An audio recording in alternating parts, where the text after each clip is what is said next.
चलिए अगली खबर का रुख कर लेते हैं। भोपाल से जुड़ी खबर है। 3 दिसंबर अंतर्राष्ट्रीय दिव्यांग जन दिवस के इस खास मौके पर old MLA quarters GD Agarwal dental के समीप स्थित जीडी अग्रवाल डेंटल के हेयरिंग केयर क्लिनिक के डायरेक्टर अंकित शिवहरे ने बताया है कि श्रवण बाधित होना जन्मजात भी हो सकता है और कई बार तो दुर्घटना या फिर तेज आवाज की वजह से सुनने की जो क्षमता है वो प्रभावित हो जाती है। अंकित शिवहरे ने यह भी कहा है कि प्रारंभिक जांच और समय पर उपचार से बच्चों और वयस्कों दोनों में सुनने की क्षमता में सुधार लाया जा सकता है। उन्होंने यह भी बताया कि निःशक्त जन कल्याण बोर्ड की ओर से श्रवण बाधित व्यक्तियों के लिए भिन्न योजनाओं और सहायता उपलब्ध कराई जाती है, जिनका लाभ आम जन मानस तक आसानी से पहुंचता है। इस अवसर पर उन्होंने जनता से भी अपील की कि वे ब्लूटूथ डिवाइस और एयरफोन का अत्यधिक उपयोग कम करें, क्योंकि लंबे समय तक तेज आवाज सुनने से स्थायी श्रवण क्षति का खतरा और भी ज्यादा बढ़ जाता है।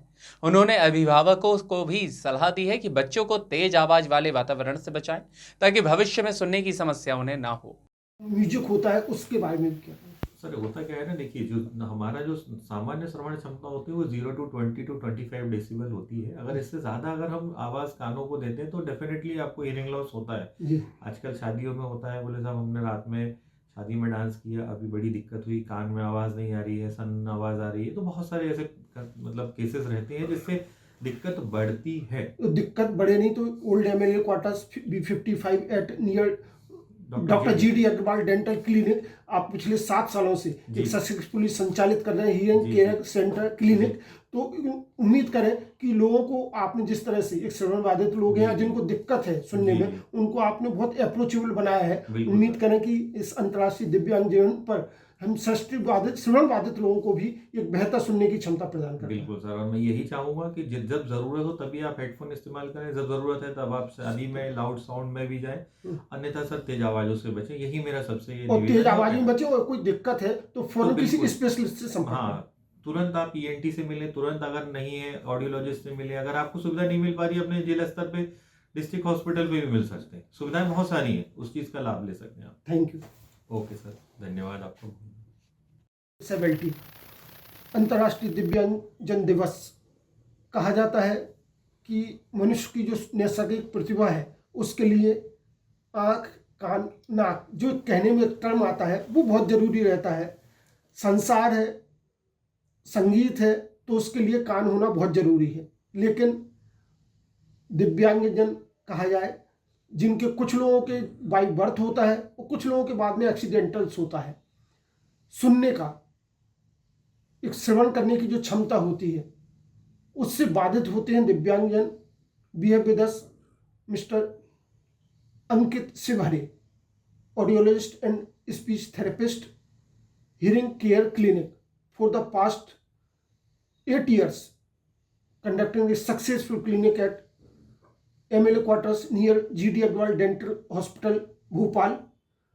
अंकित जी, दिव्यांगजन और उसमें भी श्रवण बाधित क्या कहेंगे?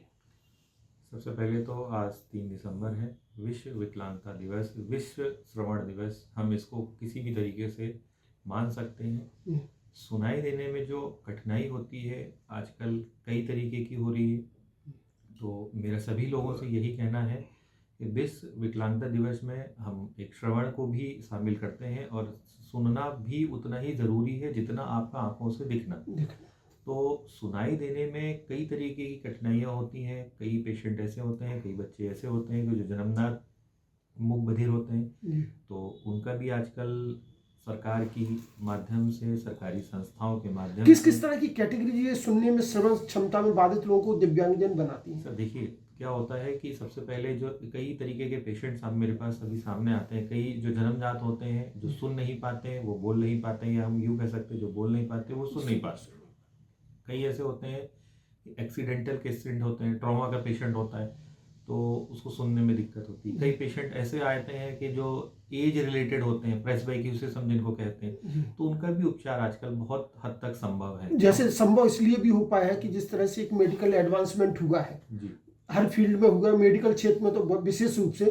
तो किस किस तरह के जो श्रवण बाधित लोग हैं उनको एक मेडिकल एडवांसमेंट नए इस फील्ड में हुए हैं? सर देखिए, सबसे पहले तो जो जन्मजात लोगों के लिए एक चमत्कार हम कह सकते हैं, इसको कहते हैं कॉक्लियर इम्प्लांट।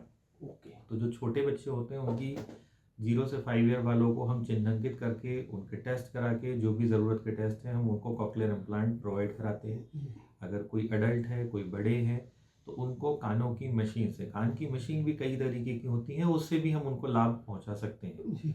तो आजकल और देखा जाए जिस तरह से, लेकिन डॉक्टर साहब एक बात और है ऑडियंस सर, कि मेडिकल एडवांसमेंट तो हुआ है, जी लेकिन वो एक जनरल पब्लिक के लिए जी एफोर्डेबल हो, एसेसिबल हो, जी। उसके लिए प्रयास भी करना होगा। हाँ सर, वो तो क्या, देखिए वो भी है, उसके लिए भी हम लोग लगे रहते हैं, सारी हमारी टीम्स हैं, गवर्नमेंट बहुत सारे गवर्नमेंट स्कीम है, सामाजिक न्याय के द्वारा भी कई संस्थाएं होती हैं कि जो इस तरीके की सेवाएं प्रदान करती क्या हैं। आयुष्मान भारत में इसकी व्यवस्था है? नहीं सर, आयुष्मान भारत से नहीं है। श्रवण की जो आपकी सुविधा है वो आयुष्मान भारत के अंदर नहीं है, लेकिन हाँ ये जरूर है कि आप एक अपना जो सामाजिक निषेचन अभियान है उसके थ्रू आप जुड़ के उससे अपना लाभ ले सकते जो हैं। जिला स्तर पे एक बॉडी होती है जो आपको प्रोवाइड जी कराती जी है। जी जी, उसके लिए कुछ महत्वपूर्ण दस्तावेज वो मांगते हैं आपसे। जी।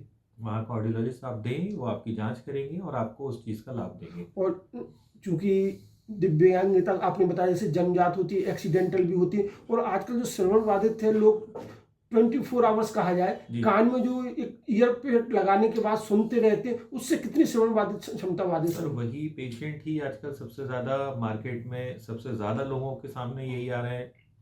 इससे सडन हेयरिंग लॉस होता है, इससे टिनिटस की बीमारी होती है और इससे परमानेंट हियरिंग लॉस। हियरिंग भी हो सकती है। तो ये भी सारी चीज़ें हम चाहेंगे कि ब्लूटूथ को दूर रखें, ब्लूटूथ से